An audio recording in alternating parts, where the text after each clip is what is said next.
Did you know James Cameron wrote the script for The Terminator while sick with a fever in Rome? Or that Arnold Schwarzenegger was almost cast as the hero, not the villain? Made for just $6.4 million, this movie was shot in secret with real fear, fake blood, and a robot who never blinked. Studios didn't believe in it. Critics ignored it. But one woman's scream and one man's metal skeleton changed sci-fi forever. It wasn't just a movie, it was a warning from the future. Let's dive in and discover 20 weird and amazing facts about the Terminator. Number 1. Arnold was supposed to be the hero. James Cameron originally wanted Arnold Schwarzenegger to play Kyle Reese, the human hero sent back in time. Arnold was excited. He'd never played a good guy in a lead role. But when Cameron saw Arnold walk into a meeting in a black leather jacket with cold eyes and no smile, he had a vision. He said, "That's not Reese, that's the Terminator." Arnold was confused.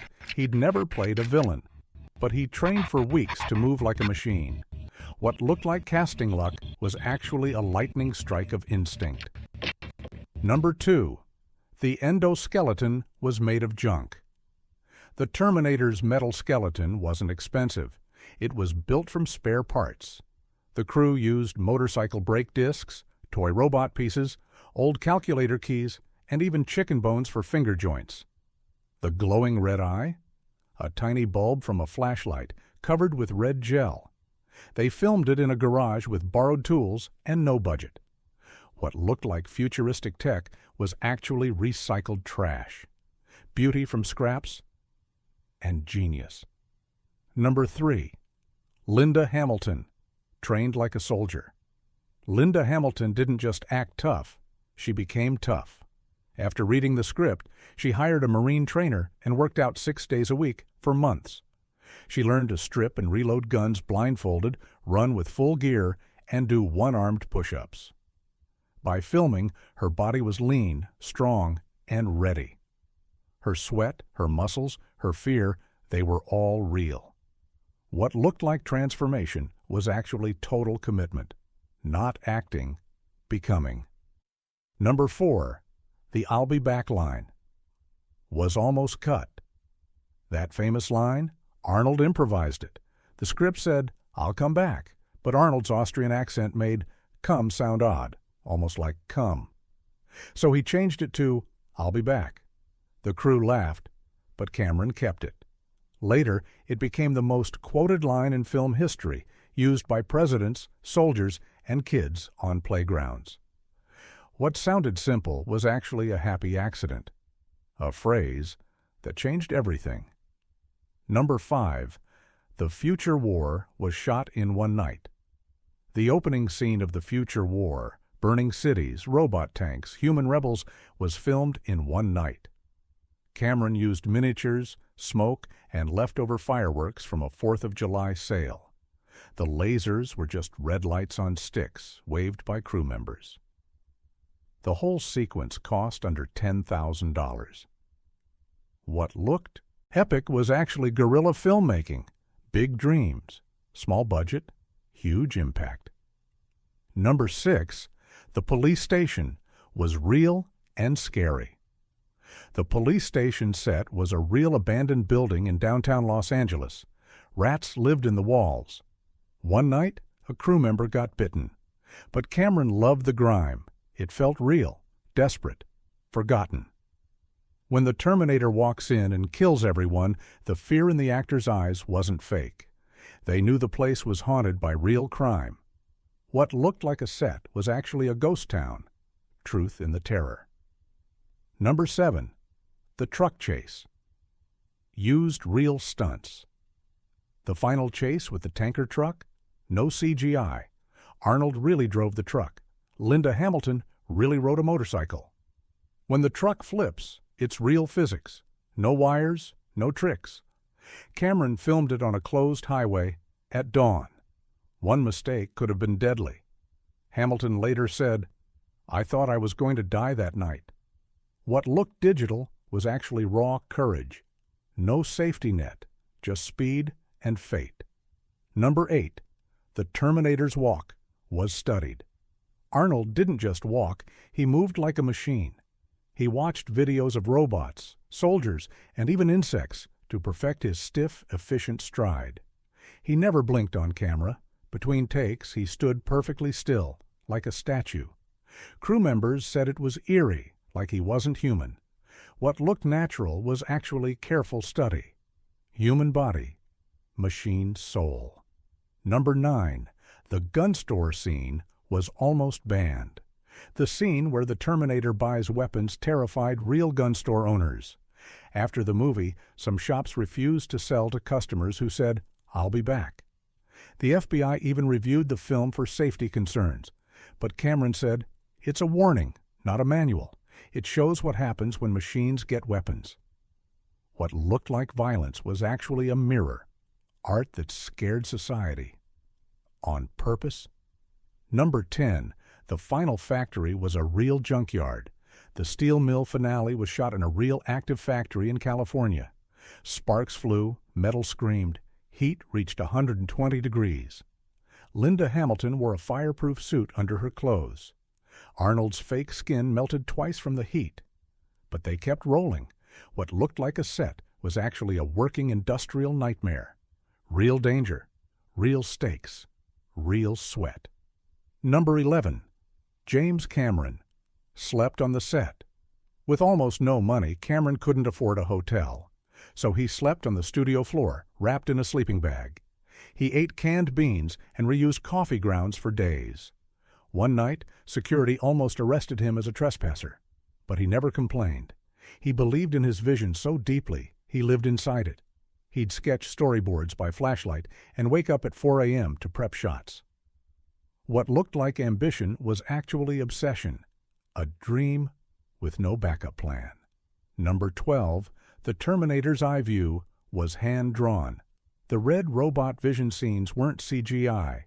They were hand-drawn frame by frame. Artists sketched over live footage, adding targeting lines, data readouts, and threat assessments in glowing red. It took weeks to finish just 2 minutes of screen time. One artist said his eyes bled from staring at red ink under bright lights. What looked high-tech was actually pencil and pain. Future seen through human hands. Number 13. Linda Hamilton broke her wrist and kept filming. During the motorcycle chase, Linda Hamilton fell and broke her wrist, but she refused to stop. She hid the cast under gloves and kept riding. In the scene where she loads the shotgun one-handed, that wasn't acting. It was necessity. Cameron only found out weeks later when she couldn't grip a pen. She said, "The movie was more important. What looked like toughness was actually silent sacrifice. Pain, hidden for the shot." Number 14. The no fate line was added. Last minute, the famous line, "No fate but what we make," wasn't in the original script. Cameron added it during reshoots because he wanted hope, not doom. He believed the future should be changeable, not fixed. That one sentence turned the movie from horror into heroism. It became the heart of the entire franchise. What sounded like philosophy was actually a director's heart, light in the darkness, and a promise. Number 15. The Terminator's voice was slowed down. Arnold's voice was recorded normally, then slowed down slightly in post-production. The effect made him sound heavier, colder, more mechanical. Sound engineers tested 10 versions before choosing the right pitch. That tiny change made him feel inhuman, relentless, unstoppable. What sounded natural was actually technical magic. Human voice, machine tone, eternal fear. Number 16. The film was shot. Like a documentary, Cameron used handheld cameras, natural lighting, and long takes to make it feel real. He told actors, "React like this is happening to you right now." When Sarah Connor screams, it's not performance, it's panic. The shaky cam, the tight close-ups, the silence before violence, all designed to feel like you're there, running with her. What looked like style was actually survival.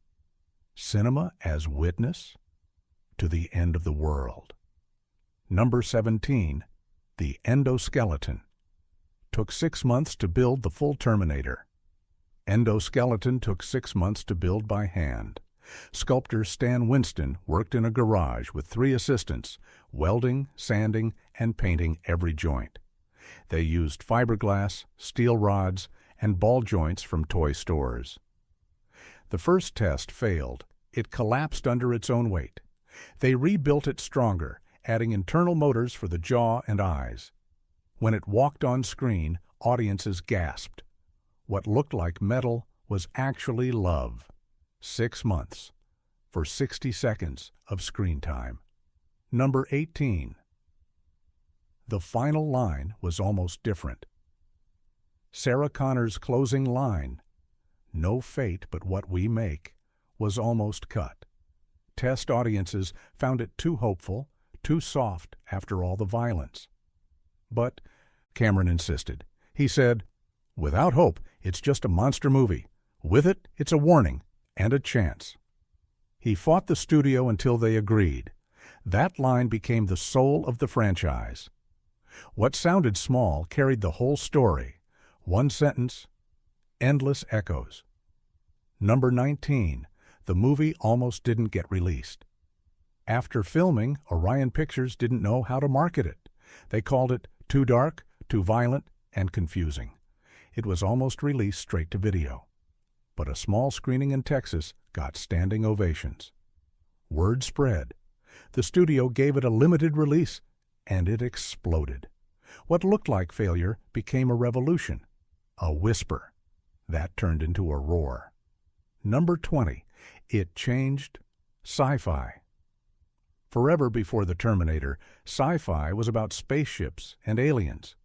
After it, sci-fi became about humanity, technology, and fear of our own creations. It inspired The Matrix, RoboCop, even Black Mirror. James Cameron went from sleeping on floors to directing Titanic, and Arnold became a legend. But none of it was planned. It was made with duct tape, courage, and a $6.4 million gamble. What looked like a B-movie was actually a blueprint for the future. Machines rose, but humans fought back with grit, love, and free will. Bonus fact: The Lost. T-800 childhood scene. Early drafts included a scene where young John Connor builds a toy robot that looks like the Terminator, foreshadowing his future as the leader of the Resistance. Cameron filmed it with a child actor, but cut it for pacing. The footage was lost for decades, until 2020, when a VHS tape was found in a storage locker in Arizona. In it, the boy whispers, "You'll protect me, right?" Chilling. That deleted moment lives only in grainy tape now, a ghost of a future that almost was. One small choice changed movie history. The Terminator isn't just about robots or time travel. It's about a woman who finds her strength, a soldier who gives his life, and the idea that our future isn't written, it's chosen, made in heat, fear, and pure will. It reminds us that even in the darkest timeline, hope survives. If you enjoyed these stories, subscribe for more.